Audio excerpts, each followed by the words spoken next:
And to Banda Aceh now, a massive rehabilitation project for 98,000 hectares of rice fields and taking place across Sumatra following recent natural disasters in regions in the island. The initiative aims to restore food production and secure farmer livelihoods in the region.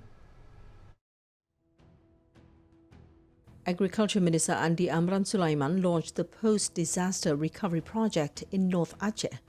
The government is prioritizing the restoration of damaged paddies, irrigation networks and essential farming infrastructure.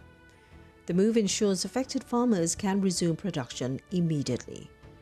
Following the disasters in late November 2025, Minister Amran mobilized emergency response teams across Sumatra.